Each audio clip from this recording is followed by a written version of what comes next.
Welcome, dear listener, to another journey through the quieter corridors of history. Tonight, we travel not to the gleaming courts of emperors or the thunderous battlefields of legend, but to the rice paddies and humble villages of feudal Japan, where the vast majority of people lived lives of extraordinary hardship and unexpected resilience. Settle yourself comfortably now and imagine stepping through time itself, back to an era when cherry blossoms bloomed over the same mountains they grace today, but when the social order was as rigid as the finest katana blade.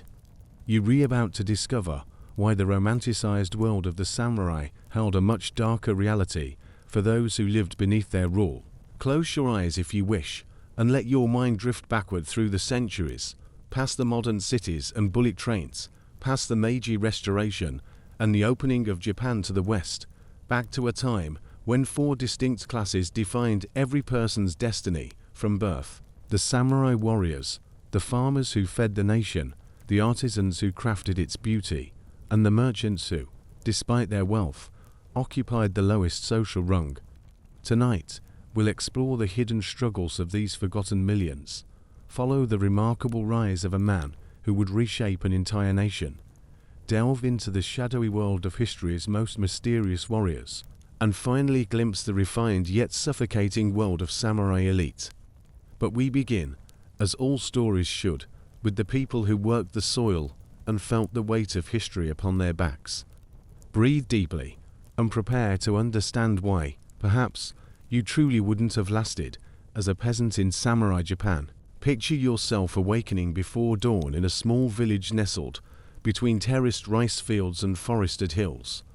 The year might be 1650, during the height of the Tokugawa shogunate, when Japan had turned inward from the world and crystallized into a society of absolute order and hierarchy.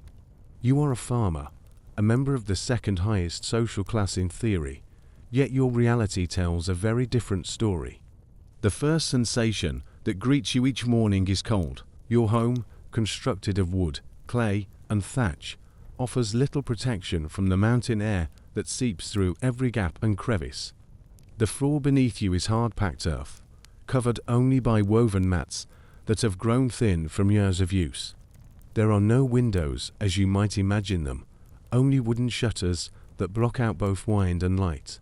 In the corner, the fading embers of last night's fire struggle against the darkness, and you know that rebuilding that flame will consume precious time and resources you can barely spare. You share this single room with your extended family. Your parents, your spouse, your children, and perhaps your spouse's parents all sleep within arm's reach of one another. Privacy is a concept that simply doesn't exist in your world. Every sound, every movement, every breath is shared. The rhythm of their lives becomes the rhythm of yours, an endless cycle of work, rest, and the constant, gnawing worrying about having enough to eat. As you rise, your body reminds you of yesterday's labors. Your back aches from bending over rice seedlings. Your hands are permanently stained and cracked from working in mud and water. Your shoulders burn from carrying heavy loads of grain and produce. This physical exhaustion isn't temporary discomfort. It's the permanent condition of your existence. You will feel this way every morning for the rest of your life. And that life, statistically speaking, will likely end sometime in your 40s or early 50s. But there's no time for self-pity, because the demands of survival are immediate and unforgiving. Before you can tend to your own fields, you must complete your corvée labor, the unpaid work you owe to your lord.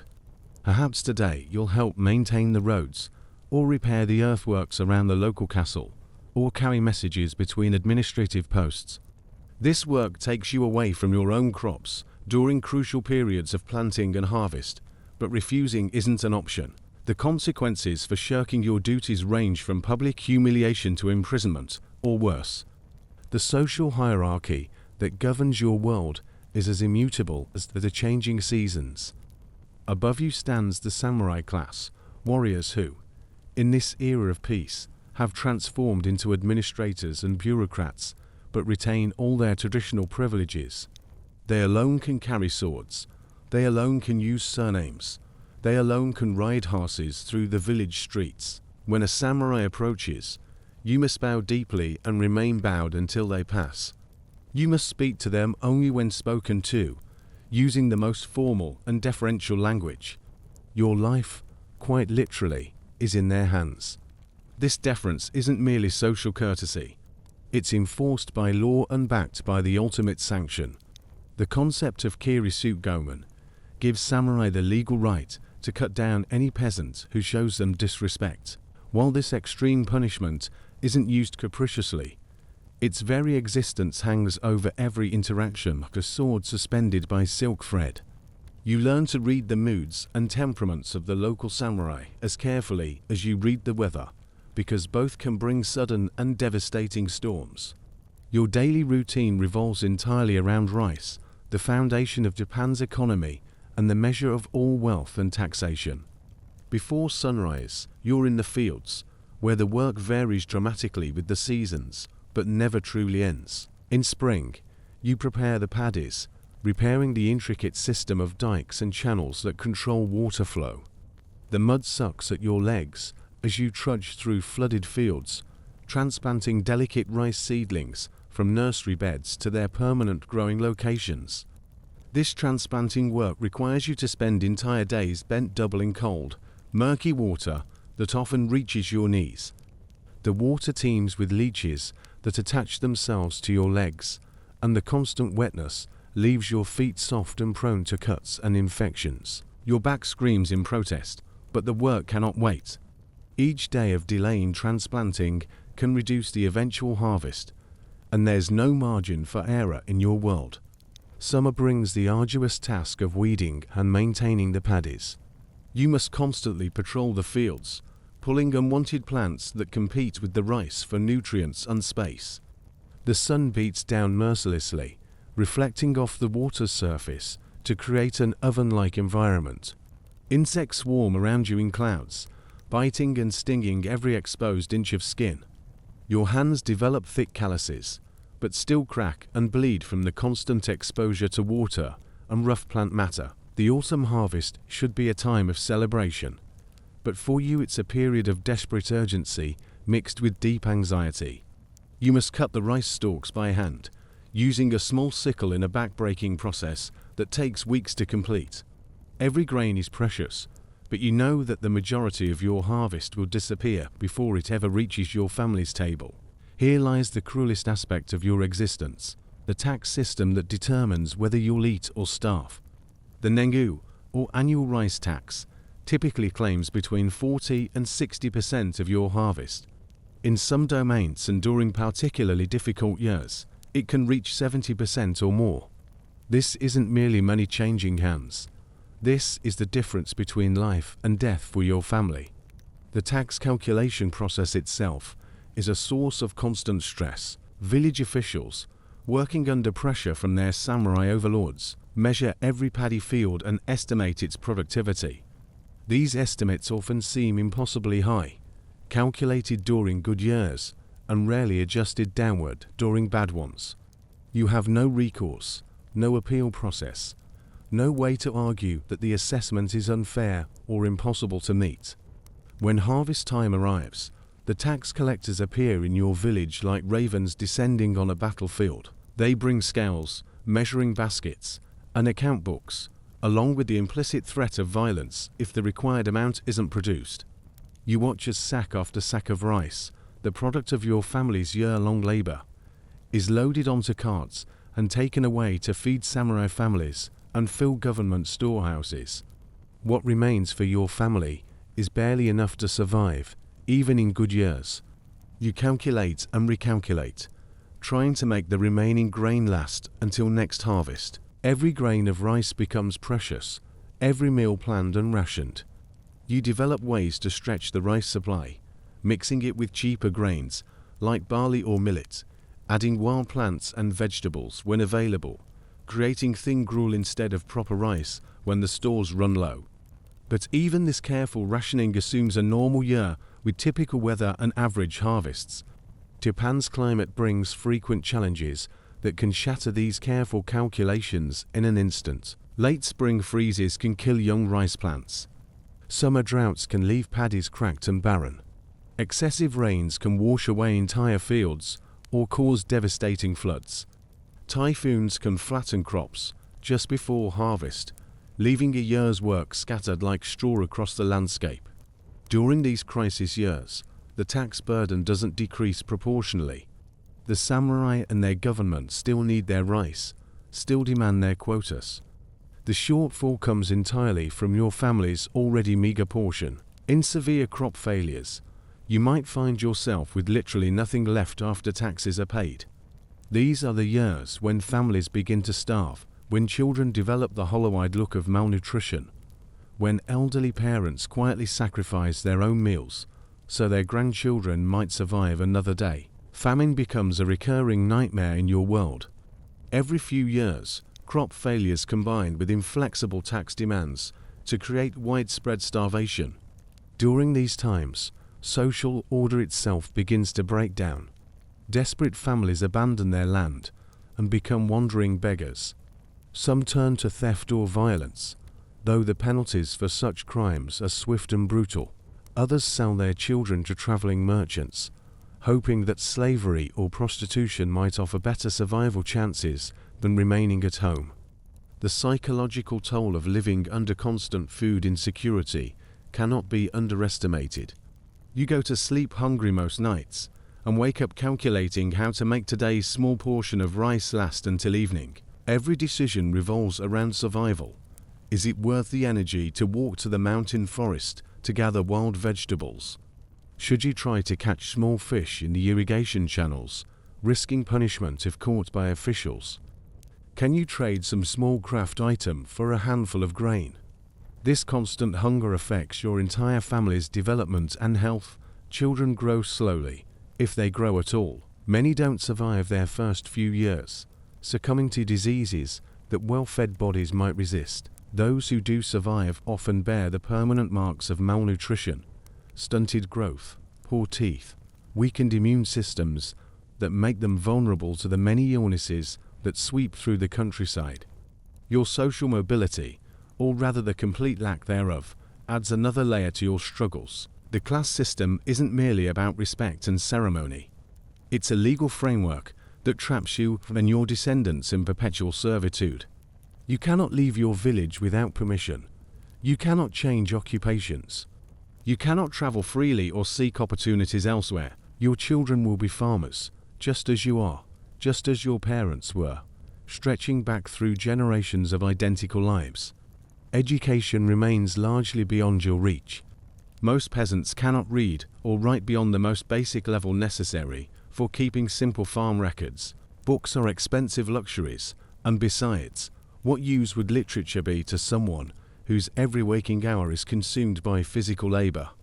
The rich intellectual and artistic culture of Japan exists in a completely separate sphere, as distant from your world as the stars above your rice paddies. Even your name reflects your inferior status. While samurai proudly bear family names that connect them to ancient lineages and geographic domains, you're known simply by your given name, perhaps followed by a description of your occupation or location. You are Toro the farmer, or Hanako from the mountain village, never granted the dignity of a surname that would imply historical significance or family pride. The clothing you wear reinforces these social distinctions every day.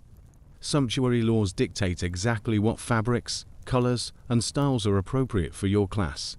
You're restricted to rough hemp or cotton cloth, dyed only in subdued browns, grays, and dark blues. Bright colors, silk fabrics, elaborate patterns, all these are forbidden to you by law, not merely by poverty. Even if you somehow acquired the money to buy finer clothes, wearing them would be a crime punishable by imprisonment or worse. Your home itself reflects your restricted status. Laws limit the size and construction of peasant dwellings, ensuring they remain humble and functional rather than comfortable or beautiful. You cannot build with certain materials, cannot construct rooms above a specified size, cannot include decorative elements that might suggest wealth or status. Your house must announce your inferiority to any passing samurai or official.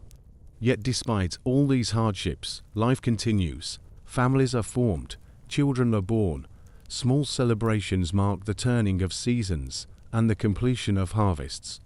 You develop deep knowledge of your land, learning to read the subtle signs that indicate when to plant, when to harvest, when to expect rain or drought. You master skills passed down through generations. How to weave baskets from mountain grasses, how to preserve vegetables through the winter, how to repair tools with limited materials. The community becomes crucial for survival. Neighbors help neighbors during planting and harvest. Families share resources during the hardest times, knowing that today's generosity it means tomorrow's survival. Village festivals provide brief respites from endless labor, opportunities to gather, share food, and remember that life contains more than mere survival. But even these moments of community joy occur under the watchful eyes of authority. Village headmen, answerable to samurai overlords, monitor gatherings for any sign of discontent or resistance. Religious festivals must receive official approval, and their content is carefully controlled to ensure they don't become focal points for organizing resistance to the established order. As you drift off to sleep in your small cold house, surrounded by the quiet breathing of your family, you're acutely aware that tomorrow will bring more of the same. Back-breaking labor, insufficient food, constant deference to your social superiors, and the endless struggle to survive until the next harvest. This is your reality, the reality of millions of forgotten people who lived and died in the shadow of samurai glory. Yet in this harsh world, occasionally, remarkable individuals would rise above their circumstances to achieve something extraordinary. Sometimes, even the rigid hierarchy of feudal Japan couldn't contain human ambition and brilliance. One such person would not only escape the limitations of his birth, but would eventually reshape the entire nation. His story begins in similar circumstances to your own, in a world where survival itself was a daily victory. In the year 1543, in a small castle town called Okazaki, a child was born who would one day unite all of Japan under his rule and establish a dynasty that would endure for over 2 centuries.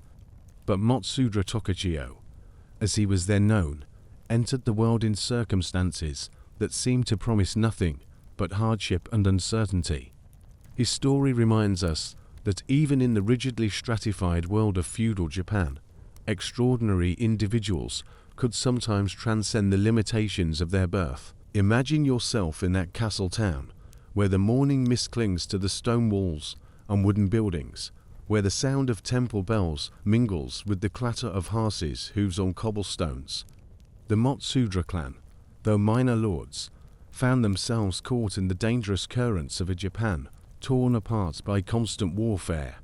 This was the Sengoku period, the age of warring states, when powerful daimyo fought endlessly for territory and influence, and smaller clans survived only by choosing their alliances carefully and changing them when necessary. Young Tokuchiyo's childhood would be shaped not by parental love or educational opportunity, but by the harsh realities of political survival. When he was just 6 years old, his life changed forever. His father, Matsudra Hirotada, made a decision that would haunt the family for years. He agreed to send his eldest son as a hostage to the Imagawa clan, powerful lords who controlled the provinces surrounding Okazaki. Picture the scene as the small boy prepared to leave everything familiar behind. The castle that had been his entire world, the servants who had cared for him, the mother who had sung him to sleep, all would become memories as he traveled to a foreign court where his very life would serve as guarantee of his father's loyalty. This wasn't uncommon in the violent politics of the time, but for a child of 6, the emotional reality was devastating. The journey to the Imagawa stronghold at Sumpyu took the boy through landscapes that must have seemed both beautiful and terrifying. Rolling hills covered in bamboo groves, rice paddies stretching toward distant mountains, villages where peasants paused in their work to watch the small procession pass. For Tokuchiyo, this journey represented his first taste of the broader world, beyond his family's modest domain, but also his first experience of powerlessness in the face of forces beyond his control. However, fate intervened in the form of betrayal and warfare. The convoy carrying the young hostage was attacked by forces loyal to the Oda clan, rivals of the Imagawa. Instead of reaching his intended destination, Tokuchiyo found himself captured and taken to Nagoya Castle, where he would spend the next 2 years as an unwilling guest of Oda noble Heidi. In Nagoya, the boy experienced his first lessons in the precarious nature of political alliances. His captors treated him well enough, recognizing his potential value as a bargaining chip, but he was constantly reminded of his status as a prisoner whose life hung in the balance of negotiations between adult powers. He learned to watch faces carefully, to listen to conversations, and gauge the shifting moods of his captors, skills that would serve him well in the treacherous world of Japanese politics. The castle itself became his classroom in the arts of war and governance. From his quarters, he could observe the daily routines of samurai warriors, their training sessions in the courtyards, their discussions of military strategy, their careful attention to honor and hierarchy. Even as a prisoner, he absorbed lessons about leadership, about the importance of loyalty, and the consequences of betrayal. When Tokuchiyo was finally exchanged and sent to the Imagawa as originally planned, he was 8 years old and already hardened by experiences that would have broken many adults. The Imagawa court at Sumpyu was more sophisticated than anything he had known before, a place where political intrigue was refined to an art form, and where survival depended on understanding just what people said, but what they meant and what they left unsaid. The Imagawa treated their valuable hostage with a mixture of kindness and calculation. They provided him with an excellent education, training him in classical Chinese literature, military tactics, and the subtle arts of diplomacy. His teacher was a Buddhist monk named Sesai, a man renowned for both his scholarship and his political acumen. Under Sesai's guidance, Tokuchiyo learned to read and write with fluency, studied the great military classics, and began to understand the philosophical foundations of governance. But education came with constant reminders of his precarious position. He lived well, ate good food, wore fine clothes, and associated with the children of important families, yet he remained fundamentally alone. Every kindness extended to him served the political interests of his captors. Every friendship he formed was shadowed by the knowledge that these same people might order his execution if political circumstances changed. During his years with the Imagawa, Tokuchiyo witnessed the gradual rise of their power and the sophisticated methods they used to control their territories. The Imagawa didn't merely rule through force. They cultivated a complex network of alliances, marriage connections, and economic dependencies that bound other clans to their interests. They understood that sustainable power required more than military strength. It demanded the ability to convince others that their prosperity depended on Imagawa's success. The young hostage also observed the internal dynamics of a great daimyo house. He saw how decisions were made, how information was gathered and analyzed, how competing factions within the clan maneuvered for influence. He learned that even the most powerful lords lived in a constant state of vigilance, always watching for signs of betrayal from within their own ranks. As Tokuchiyo grew into adolescence, his education expanded to include practical military experience. The Imagawa began including him in minor military campaigns, partly to test his loyalty and partly to develop his skills. These early experiences of warfare taught him lessons that no amount of theoretical study could provide. He learned what it meant to see men die, to make decisions under pressure, to maintain discipline when facing the chaos and terror of battle. One particular campaign against a rival clan left a lasting impression on him. He watched as Imagawa forces systematically destroyed a small castle and observed how the defenders, hopelessly outnumbered, fought with desperate courage until the very end. The lesson was clear: loyalty and bravery, while admirable, were insufficient against superior numbers and better strategy. Survival and success required more than noble intentions. They demanded careful calculation and ruthless pragmatism. When news arrived in 1560 that his father had died, Tokuchiyo, now 17 years old, faced a crucial transition. The Imagawa allowed him to return to Okazaki to assume leadership of the Matsudra clan. But this apparent freedom came with significant strings attached. He remained essentially a vassal of the Imagawa, expected to provide troops and resources for their campaigns, his every major decision subject to their approval. The young lord who returned to Okazaki was vastly different from the 6-year-old boy who had left 11 years earlier. He had acquired sophisticated political instincts, a deep understanding of military strategy, and perhaps most importantly, an acute awareness of how quickly circumstances could change in the volatile world of Japanese politics. He had learned to think several moves ahead, to maintain multiple contingency plans, and to never become too dependent on any single alliance or strategy. His first years as daimyo was spent consolidating his position and carefully studying the larger political landscape. The Imagawa remained powerful, but Tokuchiyo noticed signs of internal weakness and overextension.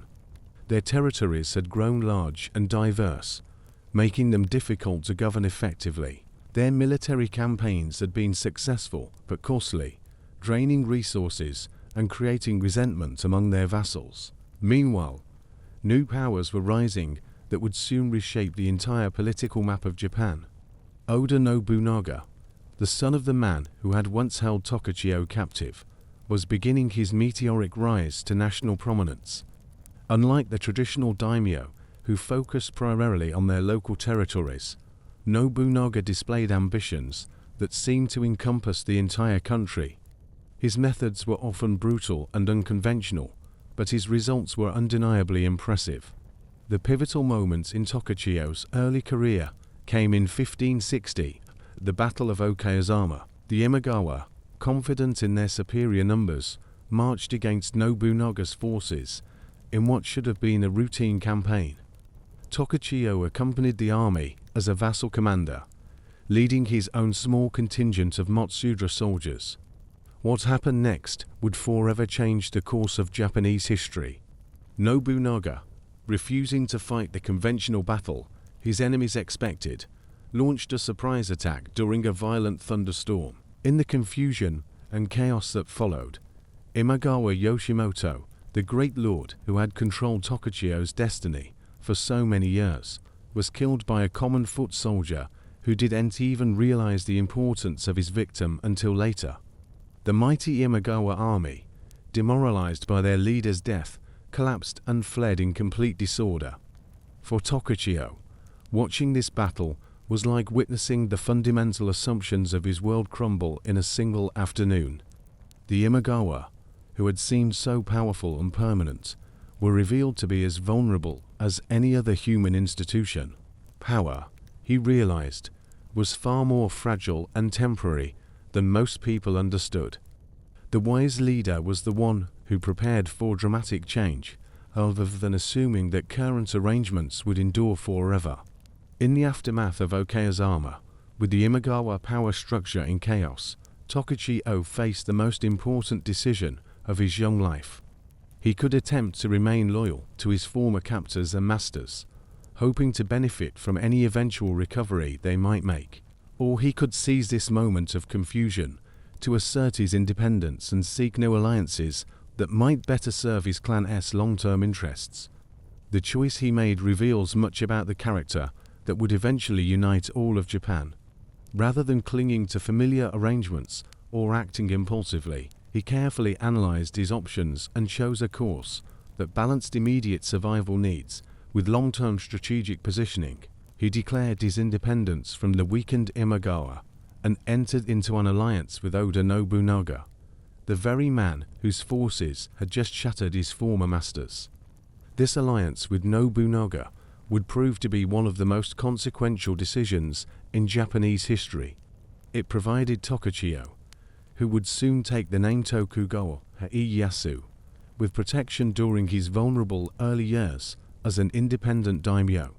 More importantly, it gave him a close-up education in Nobunaga's revolutionary approaches to warfare, governance, and political strategy. Nobunaga was unlike any leader Japan had seen before. He showed little respect for traditional forms and customs when they interfered with practical effectiveness. He embraced new technologies, including firearms imported from European traders, and developed innovative military formations that maximized their effectiveness. He destroyed Buddhist temples when they became centers of political resistance, and he showed unprecedented ruthlessness toward enemies who defied him. Working closely with this extraordinary figure, Ieyasu learned lessons that would shape his own eventual rise to supreme power. He observed how Nobunaga balanced brutality with generosity, how he used both fear and reward to control his followers, and how he constantly adapted his strategies to changing circumstances. Perhaps most importantly, he learned that traditional approaches to power, no matter how time-honored, were useless if they couldn't deliver practical results. The alliance also exposed Ieyasu to the broader vision that was beginning to emerge among Japan's most ambitious leaders, the dream of national unification. For centuries, Japan had been fragmented among hundreds of competing domains, each jealously guarding its independence. But Nobunaga and his associates began to imagine a different future, one in which a single authority would govern the entire country, bringing an end to the constant warfare that had devastated the land for generations. This vision required unprecedented levels of organization and coordination. It meant developing new systems of administration that could govern diverse territories effectively. It meant creating military forces that could project power across vast distances. Most challenging of all, it meant finding ways to convince or compel hundreds of independent-minded daimyo to accept subordination to a central authority. As Ieyasu's own power and territory gradually expanded through successful military campaigns and careful diplomatic maneuvering, he began to develop his own approaches to these challenges. Unlike Nobunaga, who often relied on dramatic displays of force to cow his enemies into submission, Ieyasu preferred more subtle methods. He excelled at finding ways to make submission attractive, offering his potential vassals benefits that outweighed the costs of independence. He also demonstrated remarkable patience and strategic thinking. While Nobunaga often acted with lightning speed, seizing opportunities as they arose, Ieyasu was willing to wait years or even decades for the right moment to advance his interests. He understood that sustainable power required deep foundations, and he invested enormous effort in building relationships, institutions, and resources that would endure beyond any individual crisis or opportunity. The relationship between these two very different leaders fascinated contemporary observers and continues to intrigue historians today. Nobunaga was brilliant, charismatic, and utterly ruthless, but he made enemies easily and never seemed to consider what would happen to his achievements after his death. Ieyasu was less flashy, but more systematic, building structures and alliances designed to outlast their creator.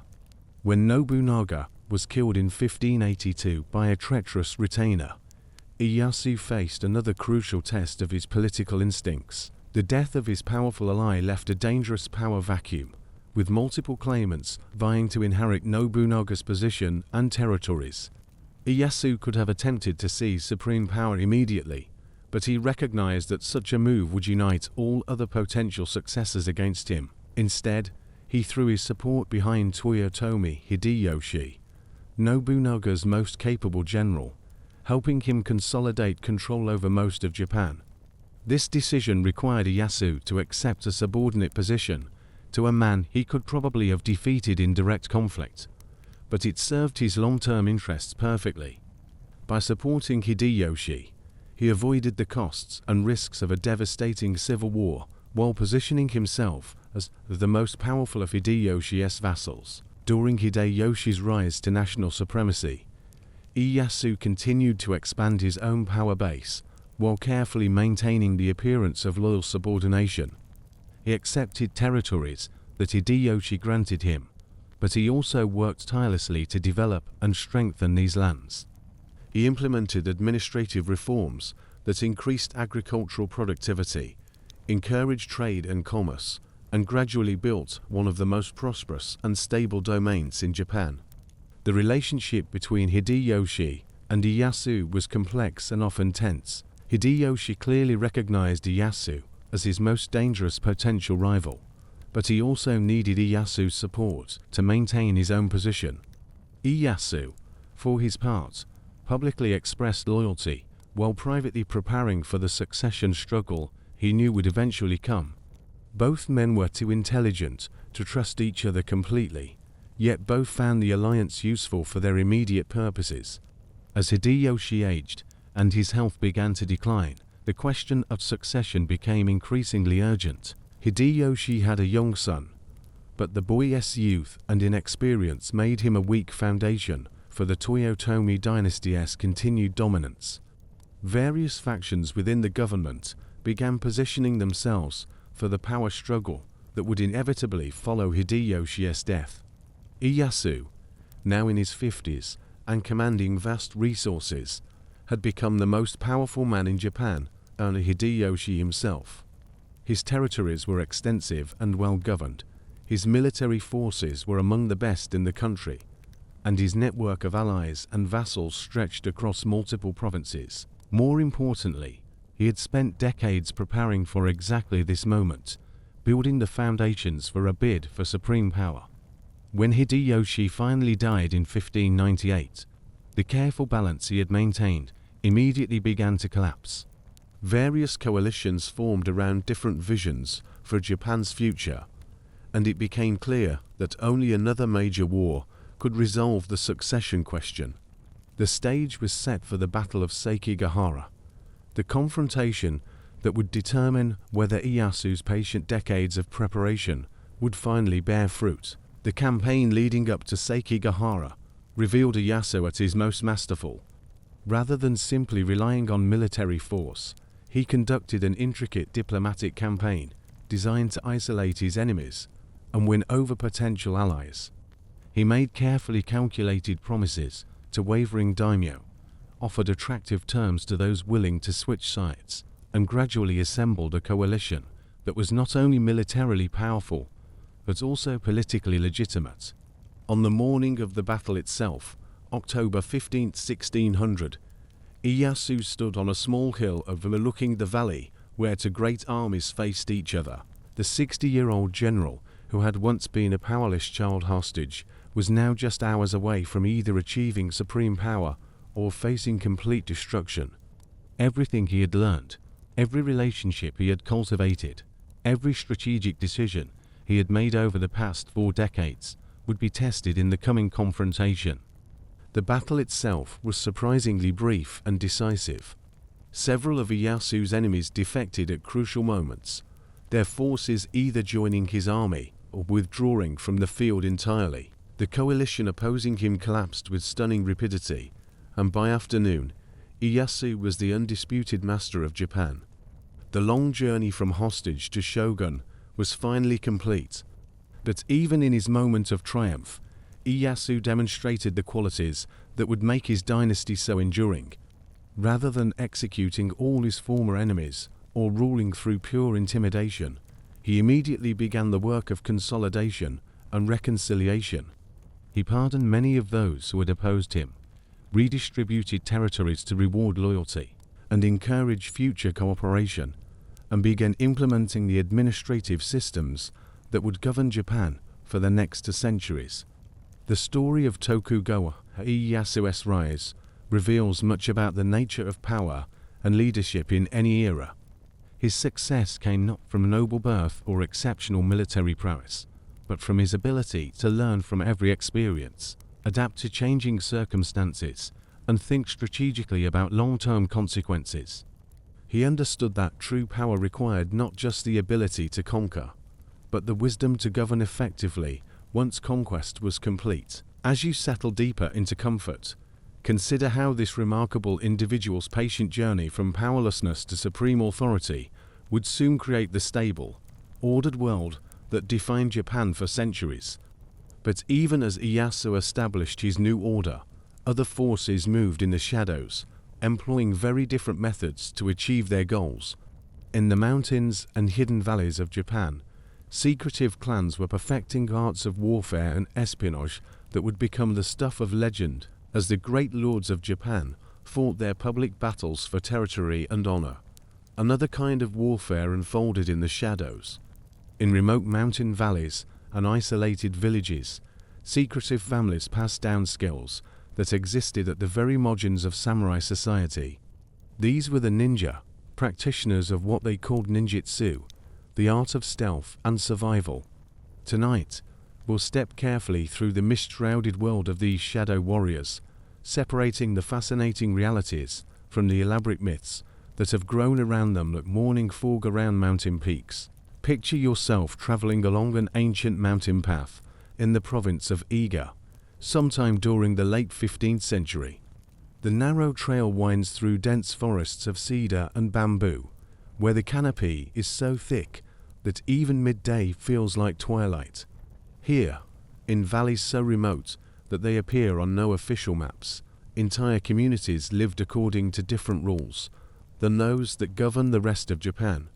This was ninja country, where survival depended not on open displays of martial prowess, but on the ability to remain invisible, to gather information without being detected, and to strike without warning when necessary. The landscape itself shaped the ninjas' approach to warfare.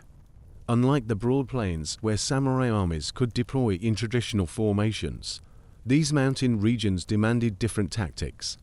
Dense forests made cavalry useless and limited the effectiveness of large military units. Steep terrain created countless hiding places and escape routes that only locals could navigate effectively. Rivers and gorges formed natural barriers that could be used defensively or crossed secretly by those who knew the hidden paths. In this challenging environment, the people who would become known as ninja developed skills that were part military training, part survival craft, and part theatrical performance. They learned to move silently through underbrush, to climb sheer rock faces using specialized equipment, to swim long distances in full darkness, and to endure harsh weather conditions without proper shelter. These weren't supernatural abilities, but practical skills honed through years of training and necessity. The social structure of ninja communities differed dramatically from the rigid hierarchy that characterized the rest of Japanese society. While samurai society emphasized birth, honor, and formal relationships, ninja clans operated more like extended families or craft guilds. Leadership was based on competence rather than bloodline, and information was shared according to need rather than social rank. A successful ninja leader might be a former peasant who had demonstrated exceptional intelligence and courage, rather than someone born into a warrior family.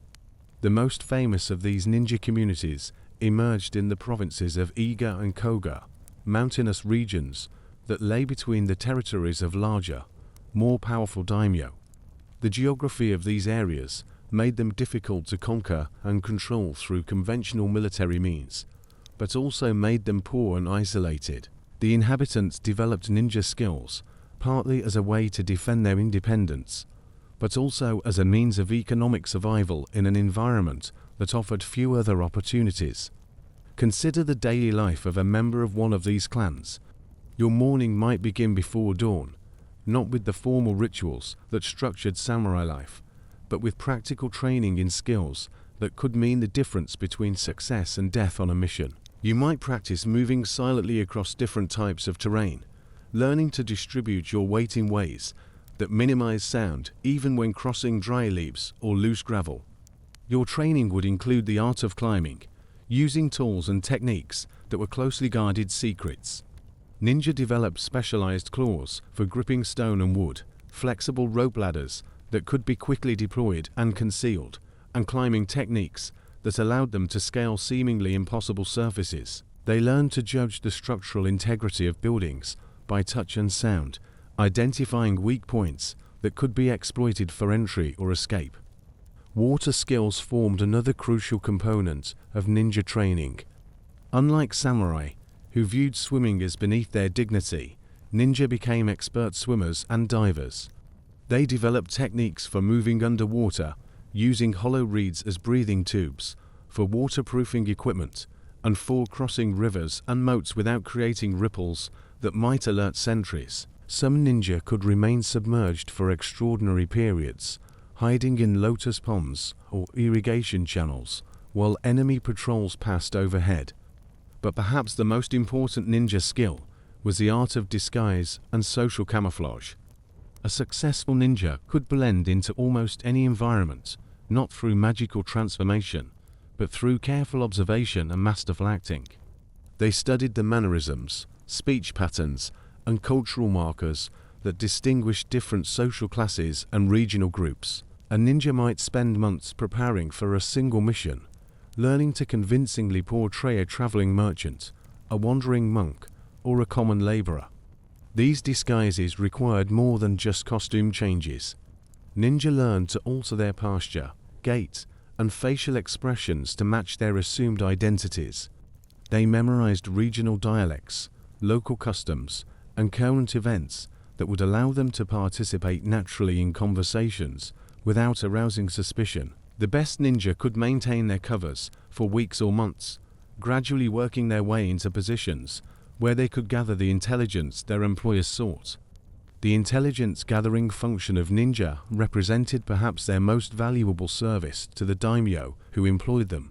In an era when information traveled slowly and military intelligence was often unreliable, ninja provided a crucial advantage to leaders who could afford their services. They could scout enemy positions, assess the morale of opposing forces, identify potential defectors or sympathizers, and gather detailed information about enemy plans and capabilities. This intelligence work required skills that were completely different from those valued in conventional warfare. A ninja might spend days observing a target castle, noting the routines of guards, the locations of weak points in fortifications, and the patterns of daily life that could be exploited. They learned to memorize complex information without writing anything down, since captured documents could compromise entire operations and endanger their families back home. The tools and equipment used by ninja reflected their emphasis on stealth and versatility rather than direct confrontation. While samurai carried swords as symbols of their status and primary weapons for open combat, ninja weapons were designed for concealment and surprise. The famous shuriken, or throwing stars, were not magical death-dealing devices, but distraction tools and last resort weapons that could be easily hidden and quickly deployed. Ninja also employed a variety of specialized tools that had multiple functions. A simple bamboo flute might serve as a breathing tube, a weapon, or a communication device. Ordinary farming implements could be converted into climbing aids or defensive weapons. Everything a ninja carried had to justify its weight and bulk by serving multiple purposes, since missions often required traveling light and moving quickly across difficult terrain. The development of gunpowder weapons during the 16th century added new dimensions to ninja capabilities. Unlike samurai, who initially viewed firearms with suspicion as dishonorable weapons, ninja quickly recognized their potential for stealth operations. Small bombs and incendiary devices could create diversions or eliminate sentries silently. Primitive grenades filled with blinding powder or irritating substances could facilitate escapes or disable multiple opponents simultaneously. Fire became one of the ninja's most effective weapons, not because of any mystical properties, but because it exploited the vulnerability of Japanese architecture. Most buildings were constructed primarily of wood and paper, making them extremely susceptible to flames. A single ninja with incendiary devices could destroy an enemy castle or military depot, causing damage far out of proportion to the size of the attacking force. The psychological impact of ninja operations often exceeded their direct military value. The knowledge that enemies might strike without warning, that supposedly secure locations could be penetrated, that trusted servants might be enemy agents, created an atmosphere of paranoia that could be as damaging as actual attacks.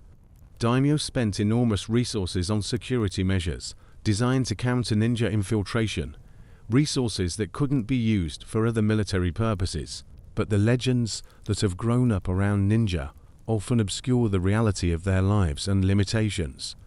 They were not supernatural beings with magical powers, but highly trained specialists who succeeded through careful preparation, superior intelligence, and willingness to take enormous risks.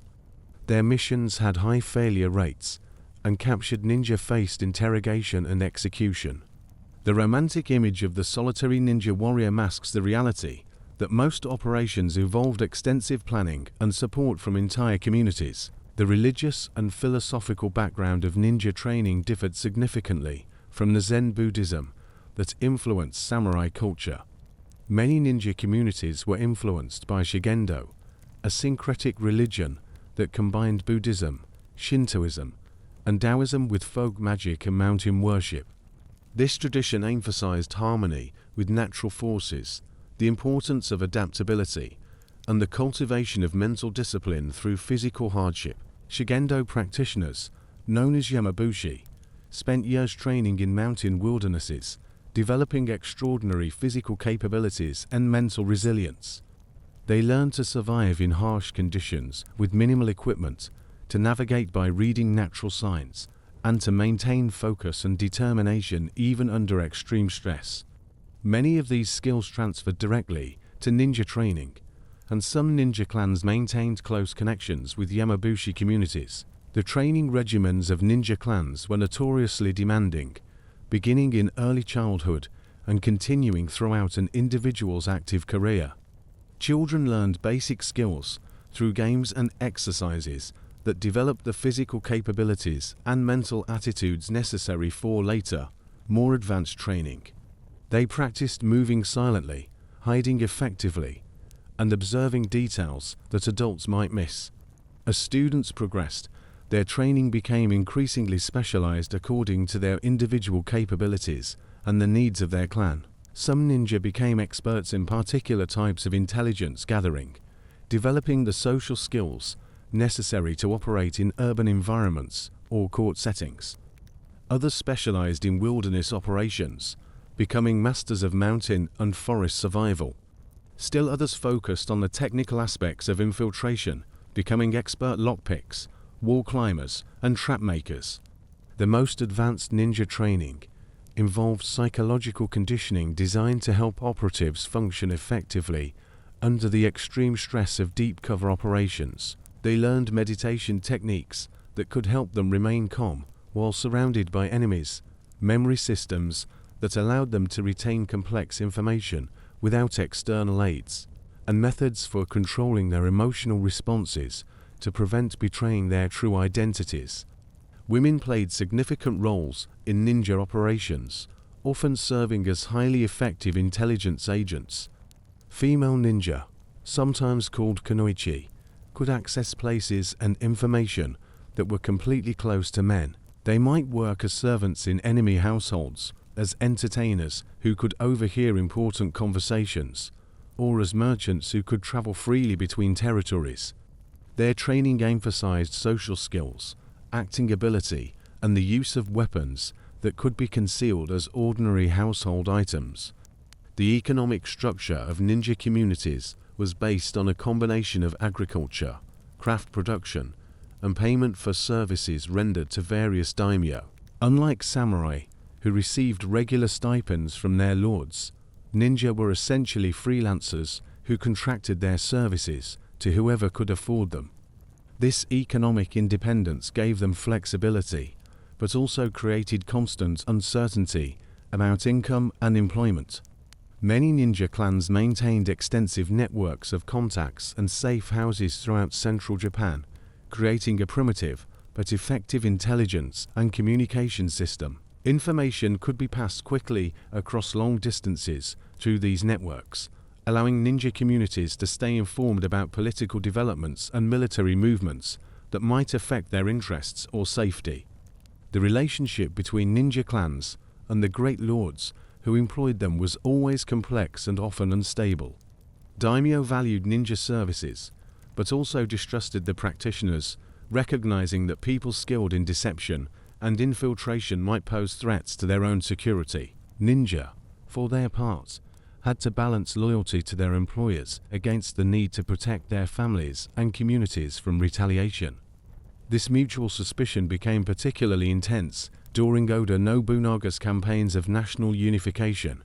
Nobunaga viewed the independent ninja communities of Iga and Koga as obstacles to his goal of creating a centrally controlled Japan. The mountainous terrain that had long protected these communities became a liability when faced with Nobunaga's overwhelming military resources and his willingness to use extreme measures against those who resisted his authority. The Tencho-Iga War of 1581 marked the beginning of the end for the great age of ninja independence. Nobunaga's forces, led by his son Nobutada, invaded Iga province with an army of over 40,000 men, far larger than anything the ninja clans could hope to resist through conventional means. The invasion was conducted with systematic brutality, designed not just to defeat the ninja militarily, but to destroy their communities and eliminate their way of life entirely. Despite their reputation for stealth and cunning, the ninja of Iga found themselves overwhelmed by the sheer scale of Nobunaga's assault. Their traditional tactics of harassment, ambush, and hit-and-run attacks were effective against smaller forces, but insufficient against an enemy willing to devastate entire regions to achieve his objectives. Thousands of ninja and their families were killed, their villages burned, and their sacred sites destroyed. Some ninja survived by fleeing to more remote regions or by entering the service of daimyo, who were willing to overlook their origins in exchange for their valuable skills. Others adapted to the changing times by transforming their specialized knowledge into more conventional occupations. Former ninja became security consultants, bodyguards, or even entertainers who performed shows based on their former abilities. The Tokugawa period brought further changes to the world of the ninja. The establishment of a stable, centralized government reduced the demand for the intelligence and sabotage services that had been the ninja's primary stock in trade. The new regime actively discouraged the kind of independent, secretive communities that had nurtured ninja culture, preferring a social order where everyone's role and allegiance were clearly defined and officially monitored. Yet ninja skills and knowledge didn't disappear entirely. They evolved and adapted to new circumstances, much as the people who possessed them had always done. Some former ninja became part of the Tokugawa government's own intelligence apparatus, using their expertise to monitor potential threats to the new order.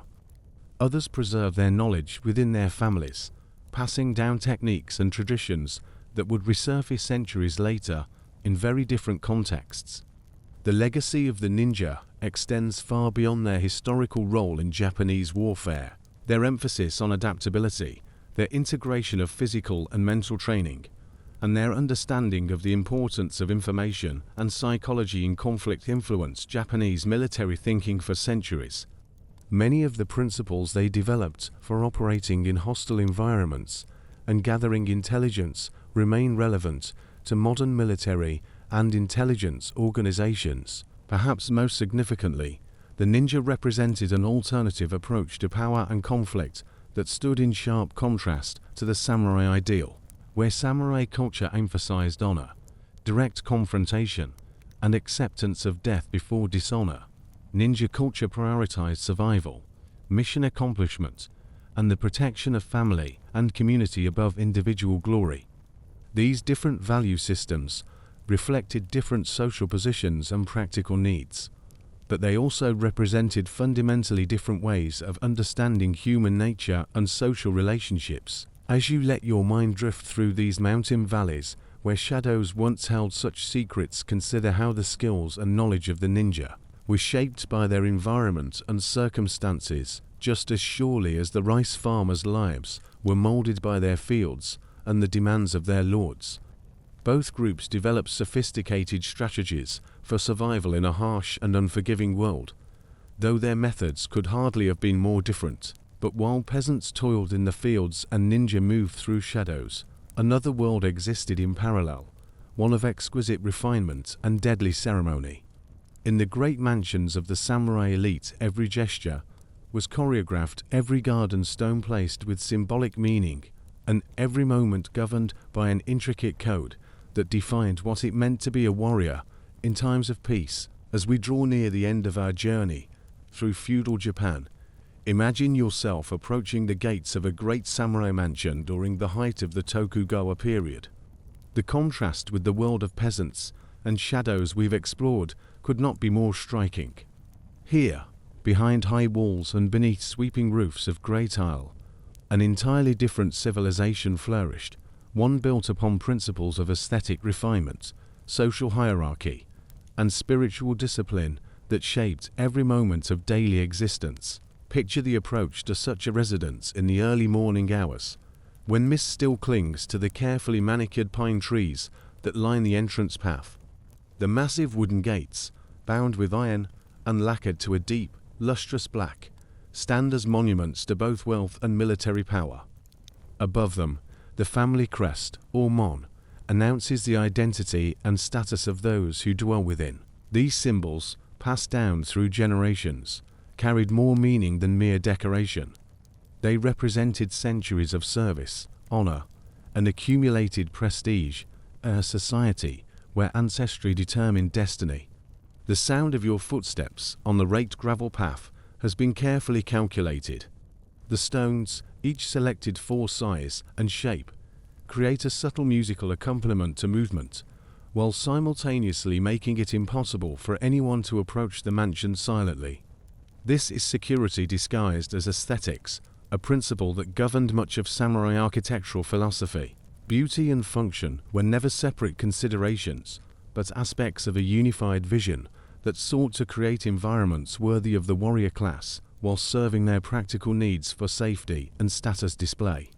As you pass through the gates into the outer courtyard, the true scale of a great samurai residence becomes apparent.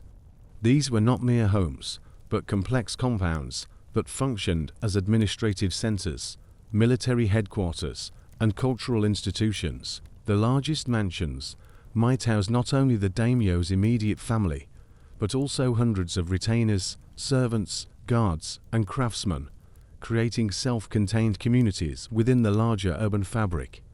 The main residence itself, raised on a stone foundation and approached by a series of broad, shallow steps, embodied architectural principles that had evolved over centuries of warrior culture. The building was designed to impress visitors with its scale and grandeur, while simultaneously serving defensive purposes. Wide verandas provided clear fields of view in all directions, while the complex roofline created multiple levels from which defenders could observe or attack approaching enemies. Step inside, and you enter a world governed by protocols so intricate and comprehensive that they regulate every aspect of human behavior. The removal of shoes at the entrance is just the beginning of a complex choreography that will define your every movement within these walls. The type of footwear you're provided, the route you're allowed to take through the residence, even the level at which you're permitted to position your eyes, all these details communicate and reinforce the rigid social hierarchies that form the foundation of samurai society.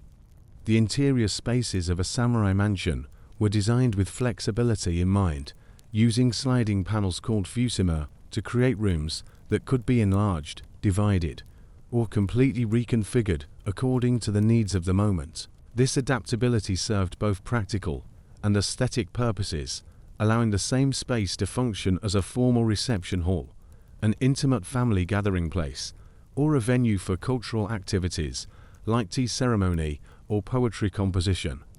But this apparent simplicity kept extraordinary complexity in the details. The tatami mats that covered the floors were woven to precise specifications, their number and arrangement in each room carefully calculated according to traditional proportions. The quality of the mats, the patterns of their binding, even the direction they faced, all carried social and ceremonial significance that would be immediately apparent to anyone familiar with samurai culture. The walls themselves became canvases for artistic expression that served multiple functions. Painted screens depicted scenes from classical literature, historical events, or natural landscapes, but these weren't merely decorative. They communicated the cultural sophistication and aesthetic sensitivity of the family, while also serving as teaching tools for children and reminders of proper behavior for all who observe them. Consider the experience of a typical day in such a residence, beginning with the pre-dawn rituals that structured samurai life. The household awakens not to the casual stirring of individual choice, but to the precise schedule that governed every moment from sunrise to sleep. Servants have been awake 4 hours, preparing the multiple baths, arranging the day's clothing, and setting out the implements necessary for the morning's ceremonies. The samurai lord himself begins each day with personal grooming rituals that can take several hours to complete properly. His top knot must be arranged with mathematical precision, each strand of hair positioned according to regulations that specify not only the overall shape, but also the exact angle which various elements should be positioned. The process requires the assistance of specially trained servants who understand not only the aesthetic requirements, but also the symbolic significance of each element. The selection and arrangement of clothing represents another complex ceremony within the ceremony.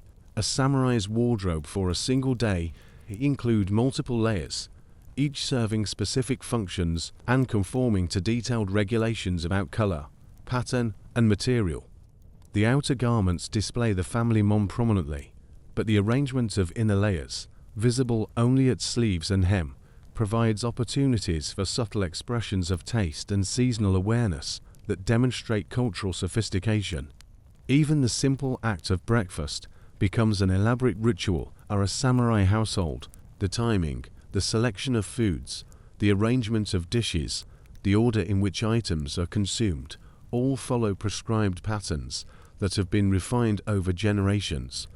Meals are not merely about nutrition, but about reinforcing social relationships, demonstrating cultural knowledge, and maintaining the rhythms that give structure to civilized life.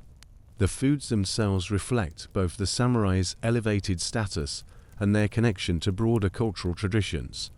Rice, of course, forms the center of every meal, but it's supplemented with carefully prepared vegetables, fish, and preserved foods that demonstrate both the cook's skill and the family's access to high-quality ingredients. The presentation emphasizes visual beauty as much as flavor, with each dish arranged to please the eye and harmonize with the season. After breakfast, the day's activities begin in earnest, and here we see how samurai life during the peaceful Tokugawa period had evolved far from its original military focus.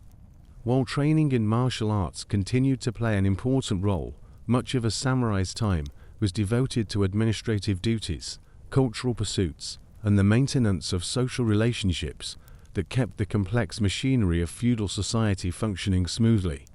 The samurai mansion served as the headquarters for managing extensive agricultural estates and the peasant communities that worked them. Account books had to be maintained, tax records updated, and reports prepared for submission to higher authorities. This work required literacy, mathematical skills, and detailed knowledge of agricultural practices that many samurai had to acquire despite their warrior heritage, but administrative work was balanced with activities designed to maintain and develop the cultural sophistication that distinguished the samurai class from mere military specialists. A properly educated samurai was expected to demonstrate competence in poetry composition, calligraphy, music, and various forms of artistic expression. These weren't optional accomplishments, but essential qualifications for anyone who hoped to advance in the complex social hierarchy of the time. The tea ceremony, or chanoyu, exemplified the kind of cultural practice that had become central to samurai identity. This wasn't simply a method for preparing and serving tea, but a comprehensive aesthetic and spiritual discipline that required years of study to master. Every gesture, every implement, every aspect of the ceremony's setting had been refined to achieve perfect harmony between function and beauty. Participating in a tea ceremony within a samurai mansion meant entering a world where time seemed to slow down, and every moment became an opportunity for meditation on the principles of harmony, respect, purity, and tranquility that formed the philosophical foundation of the practice. The tea house itself, often a separate structure within the mansion's gardens, represented an idealized space where social distinctions temporarily dissolved and participants could focus entirely on the shared appreciation of beauty and mindfulness. The gardens that surrounded samurai mansions represented another form of artistic expression that served multiple purposes. These weren't simply pleasant outdoor spaces, but carefully designed environments that embodied philosophical principles and provided settings for contemplation and cultural activities. Every stone, every plant, every water feature was positioned according to aesthetic theories that had been developed over centuries of refinement. Walking through such a garden was intended to be a spiritual as well as physical journey. The path might lead past a carefully arranged group of stones that suggested a mountain landscape around a pond that reflected the sky and surrounding trees through groves of bamboo that filtered sunlight into shifting patterns of light and shadow. Each vista was composed like a painting, designed to evoke particular emotional responses and encourage reflection on the relationship between human beings and the natural world. The maintenance of these gardens required specialized knowledge and constant attention. Gardeners trained 4 years to understand not only the practical requirements of different plants, but also the aesthetic principles that govern their arrangement. Trees were pruned to achieve specific shapes that suggested age and endurance. Stones were positioned to create balance and movement, and water features were designed to produce pleasing sounds that enhanced the garden's contemplative atmosphere. During certain seasons, the gardens became stages for cultural events that brought together the samurai community for shared appreciation of natural beauty. Cherry blossom viewing in spring, moon viewing in autumn, and snow viewing in winter provided opportunities for poetry composition, musical performance, and philosophical discussion that reinforced the cultural bonds that held samurai society together. But beneath all this aesthetic refinement lay the reality of Bushido, the way of the warrior, a code of conduct that demanded absolute loyalty, personal courage, and readiness to die for one's lord without question or hesitation. This wasn't merely a military philosophy, but a comprehensive approach to life that governed every aspect of samurai behavior and thinking. The concept of honor, or giri, formed the central pillar of Bushido philosophy. Honor wasn't simply a matter of personal integrity, but a social obligation that connected each individual samurai to their family, their lord, and the entire warrior class. Any action that brought dishonor not only damaged the individual, but also reflected on everyone associated with them, creating a system of mutual responsibility that enforced conformity to group standards. This emphasis on honor created enormous psychological pressure for samurai, who lived with the constant awareness that any misstep could result in social disgrace, loss of position, or demands for ritual suicide to restore family reputation. The famous practice of seppuku, or ritual disembowelment, wasn't simply a dramatic gesture, but a practical solution to the problem of maintaining social order in a society where honor was valued more highly than life itself. The daily reality of living under such pressure manifested in countless small ways throughout a samurai's routine. Every interaction with others required careful attention to protocol and propriety. Every decision had to be evaluated not only for its practical consequences, but also for its potential impact on personal and family honor. Even private moments were governed by standards of behavior that reflected the samurai's awareness that they were always, in some sense, performing their social role. Training in martial arts continued throughout a samurai's life, not because combat was expected, but because physical discipline was considered essential for maintaining the mental and spiritual qualities that defined warrior identity. The practice of swordsmanship, archery, and other military skills served as moving meditation, opportunities to cultivate the focus, precision, and emotional control that Bushido philosophy demanded. The relationship between master and student in martial arts training mirrored the broader social relationships that structured samurai society. Students were expected to show absolute obedience to their teachers, accepting instruction without question and dedicating themselves completely to mastering not just physical techniques, but also the philosophical principles that gave those techniques meaning. This emphasis on hierarchy and obedience extended to every aspect of family life within the samurai mansion. Children were raised according to strict protocols that prepared them for their future roles within the warrior class. Boys began martial arts training at an early age, learning not only physical skills, but also the mental discipline and emotional control that would be expected of them as adults. Girls received education in the cultural accomplishments and domestic skills that would enable them to manage samurai households and serve as suitable wives for warriors. The women of samurai families occupied complex positions within this hierarchical society. While they were excluded from direct participation in military and political activities, they wielded considerable influence within the domestic sphere and were expected to demonstrate the same commitment to honor and duty that characterized male samurai.